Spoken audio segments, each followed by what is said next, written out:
ายดีเด้อพ่อแม่พี่น้องมาสู่สุคนยินดีต้อนรับพ่อแม่พี่น้องเข้าสู่ซองต้นซาแน่เนาะพี่น้องเนาะกับมื้อนี้เฮาก็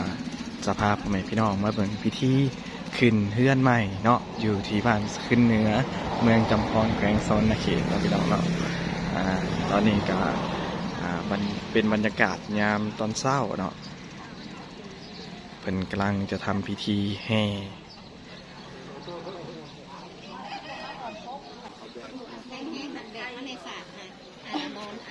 อันนี้แมนเป็นเฮือนใหม่ของไอกูดเนาะตอนนี้หมอพามกำลังมาฮอดเนาะ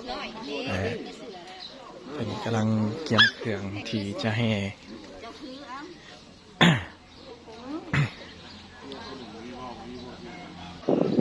ตอนนี้เพิ่นก็จะทำพิธีการแห่เนาะด้วยการแห่3 ห้องหลังจากนั้นผมจะเข้าไปทำพิธีอยู่ในบ้านอีกครั้งเนาะ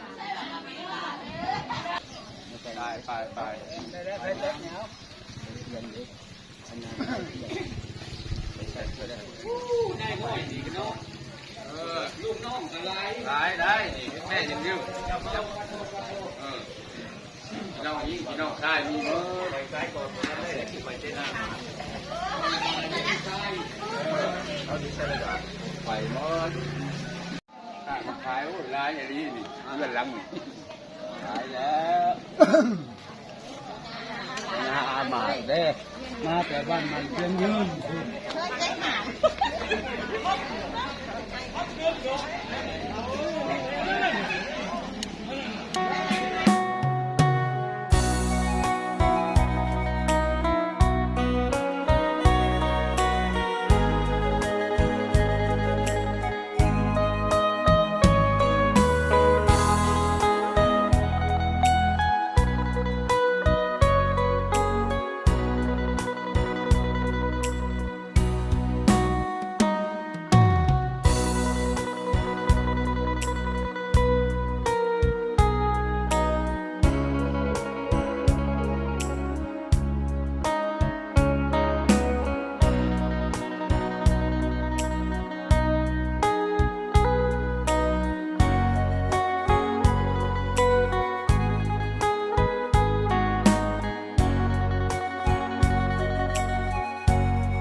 มาเอาบล็อกมันเต็มเสียงดิเพื่อนนี่นี่แต่ผู้เฒ่ามีบอกโอ้ขอถามก่อนเด้อพากันมาแต่ซอยเดี๋ยวนี้หลายคนหลายคนมาจากบ้านมันเชียงยืนใจเนี่ยได้ยินข่าวลูกโบราณเพื่อนใหม่อันนี้ทักกันมาคับมาคูณได้เชียงมาเนี่ยเนาะพบกูแน่แล้วนี่แน่ลูกท้องมองลูกกลัวได้มาหมดคอยหน้าก็ได้มาใช่ได้มาบ่โทษนี่แหละเมนมดนี่เมนมดเลี้ยวดูเลี้ยวกินเด้เนื้อชกเลิกไล่ได้มาบ่ได้มาหมดเต็มทงเต็มไข่นี่นะจ๊ะของคุณเด้เลี้ยวเว้นเซมชิงได้มาบ่เขาเอางานเนี่ยอยู่ในทงนี่แหละติดอยู่ในนี้ข้าวจะไปทงเด้ได้มาบ่ได้มาเรียบร้อยแม่ลูกท้องมองลูกกลัวเด้ผมมาหมดนี่แหละคอยขายยิ่งแซ่ก็ได้มาหมดคบก็ชวนอยู่แล้วเลยคบผู้สิ่งผู้แน่สิ่งผู้แน่แหละที่มีลูกหลานสิขึ้นเงินใหม่ใส่ยาดีได้แล้วคันมาค้ำมาคูณเจ้าคันสิมาค้ำมาคูณเนี่ยที่สังกันได้มาหมดทุกสิ่งทุกอย่างละเชิญแหวเฮือนแหวซ่านนะพากันเข้าแหวเฮือนคนเด้อคนนี้เด้อไปเข้าไปเรื่องชาวผู้ชายก็มีบ่โอ้ยแล้วบ่ให้ทำมาก็เกี่ยวทำความเป็นความเขาพูดแล้วเขาเพื่อนเขาเพื่อนโคตรเขาพอแล้วเพื่อนน้อยหนึ่งนะเชิญวันนี้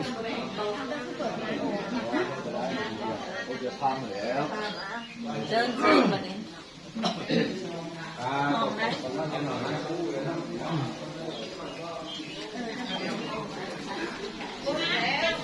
เก็บหยางมากอย่างนี้จับได้หยางง่าย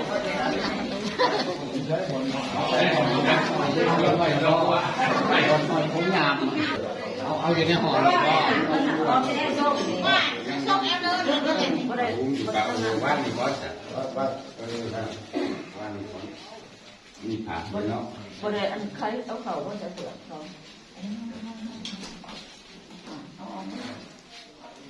ฟังชั้นซ้ายแล้วนะห่ออยู่ใต้มาทำมันแน่เนาะ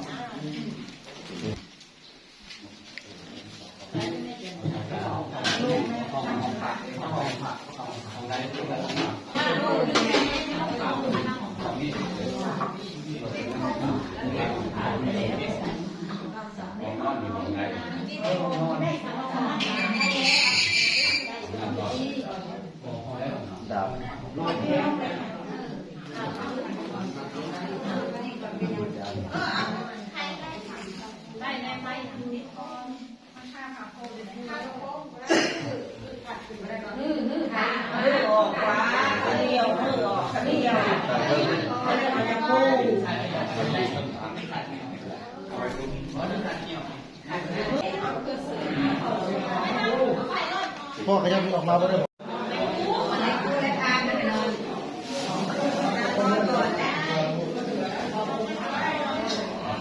ไม่พื้นเลยนะเขาบอกว่า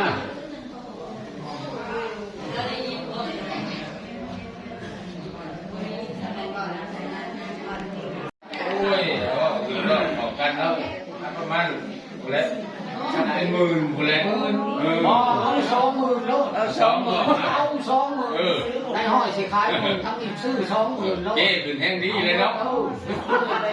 20,000ซื้อหมดซื้อในห้อยพักผ่อนว่าน อนพักเลยเนาะนะนอนชั่วโมงโอ้หัวเด้อหัวยันตีนหัวยันตีนห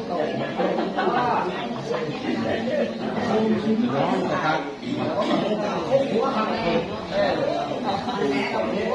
นอนเท่านี้ห้อยมา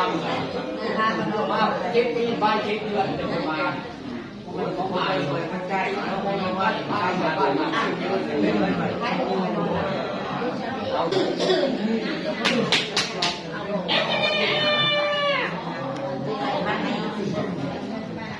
คนแก่ได้หรอจริงเหรอก็ส่งคอยได้น้องจิ๊กหัวมันขับได้แล้วกระโดดนี่แต่ผู้ทำไม่ทันเลยโอ้กระโดด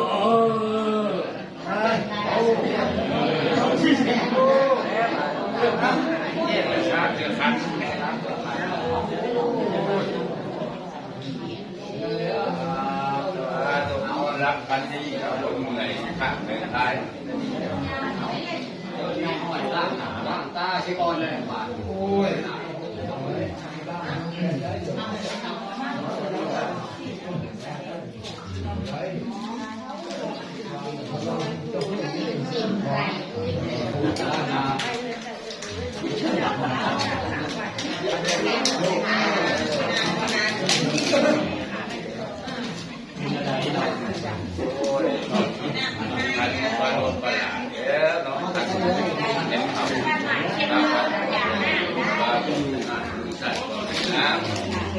อันนี้ที่ชมไม่ใช่ที่ชาวบ้านเราเพื่อนได้ที่ทำได้ไม่ได้นอก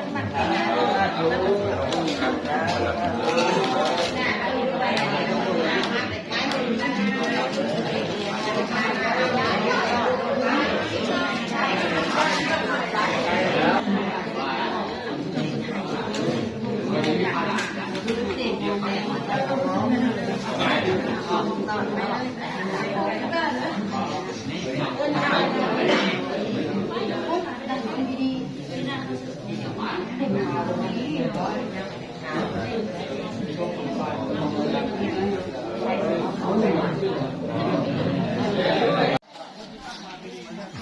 ับเลย กลับเลย มากำไรหรือเปล่า โอ้เข้ามาตั้งหาก มาจากบ้านนี่นะ มาเมื่อเช้า จะเช่าแล้วจะเนี่ยพูด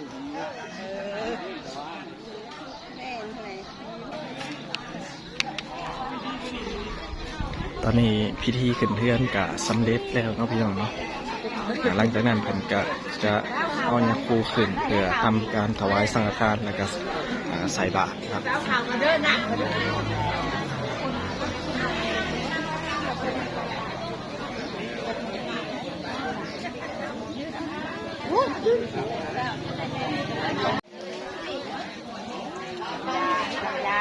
เด็กของเด็กคือชื่อเขามาขายนับยานับปีใจลายยายาเอ้าคนนี้เบิร์ดเด้อคนนี้เบิร์ดบอกครูขอโทษเด้อค่ะเด็กคนนี้เบิร์ดไม่มีได้รวยเด้อเด็กได้ไหนก่อนมันเบิร์ดแล้วชนะมันชื่อยายเบิร์ดคอยเบิร์ดคนนี้ก็คนดีใจละลายอกจะได้ยาแสดงว่าเป็น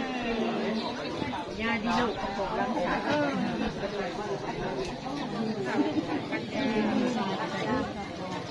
ผู้ถือกับตาคน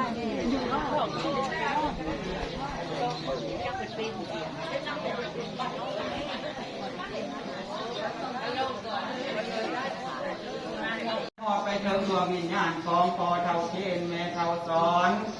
พอเท่าจ้านคุกพร้อมด้วยแม่เท่าบ้านและพอเท่าทองพร้อมด้วยลุงปีและเท่าร้อนปูจิลาลูกหนีไปสู่โลกนาพร้อมด้วยเจ้ากรรมนายเวรเจ้าทีเจ้าฐานเทวาอารักษ์และสรรพสัตว์ทั้งหลายจงพร้อมเพียงกันมาเอาโนโมทนาในบุญกุศลส่วนนี้ดองขมูขหน่อยทั้งหลายทำดวงใดวนักโรยัมภะทันตาธรรมสาวนักโรยัมภะทันตาธรรมสาวนักโรยัมภะทันตาสาธุสาธุอิเมหิที่ปาทุปามาลาภิบุพังตัมหรานัง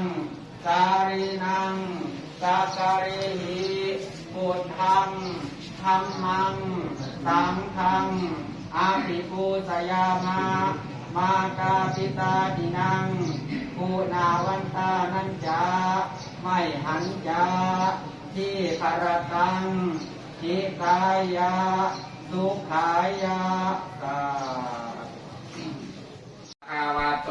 อะระหะโตสัมมาสัมพุทธัสสะนะโมตัสสะภะคะวะโตอะระหะโตสัมมาสัมพุทธัสสะนะโมตัสสะภะคะวะโตอะระหะโตสัมมาสัมพุทธัสสะนะโมตัสสะภะคะวะ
ธีขึ้นเฮือนใหม่ของไอกูดก็ได้จบลงเนาะตอนเช้าเพิ่นก็มีการเฮอ้อมเฮือนและหลังจากนั้นเพิ่นก็มีการตักบาตรถวายสังฆทานแล้วก็ต่อด้วยการผูกแขนและหลังจากนั้นก็จะมีพรลำวงและก็หับประทานพาเข้าสามัคคีเนาะที่เจ้าภาพได้จัดเตรียมไว้หั่นเนาะสำหรับคลิปนี้บ่าวต้นก็บ่มีหยังหลายก็ขอบใจเจ้าภาพที่ให้เกียรติมาร่วมงาน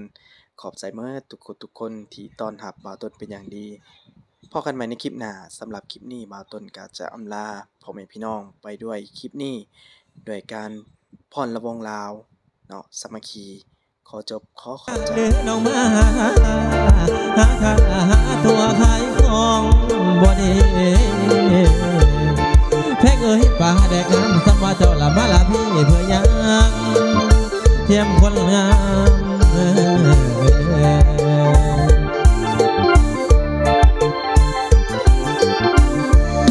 เกี่ยวกันเอาสารวัตรเกี่ยวกันเอาสารวัตรเกี่ยวกันแน่สารวัตร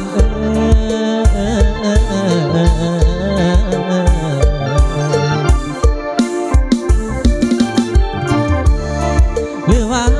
การจัดตั้งให้น้องอุ่นโฆษณา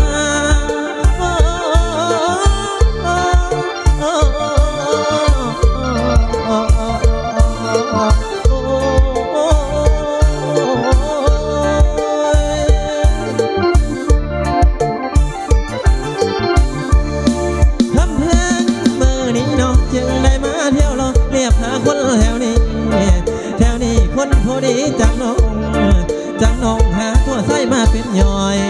บ่ดีแพงเอ้ยไปกะหอมกินน้องอยากไม้ซ้อนความเสือนอนข้าวพร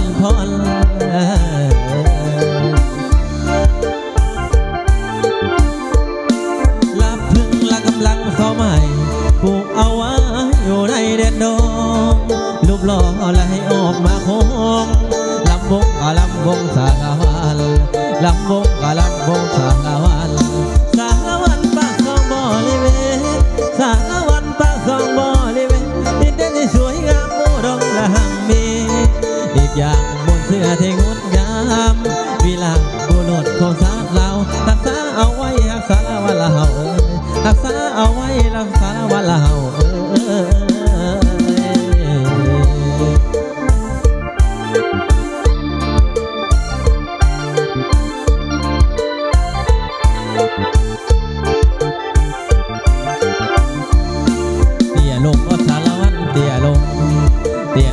สารวันเตี้ยลงเนสารวัน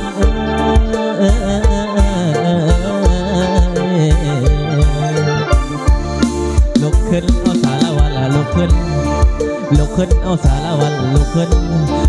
นแล้วก็ขอเสริญพรต่อเสริญแม่เสริญพ่อออกมามวนน้ำกันสารวันนี่ลุกขึ้นเตี้ยลงโอ้ยละว่าคำเอ้ยก็พอแต่มาถึงนี่สารวันไอ้ขอลาก่อนขอจบก่อนลาโนบ้าไทยทางไอ้เสียเต่าลาอุ้ยนั่นละนาพนางนาลานาพนางกินแกงกบสองมือนกสองคมกินแกงเขียดสองมือเหยียดคิงหอมเสื้อคิงที่หาดคิงอ่อนตอนไว้อ่อนตอนอยากสองมือสอนแต่กับอยากสองมือสอนบาย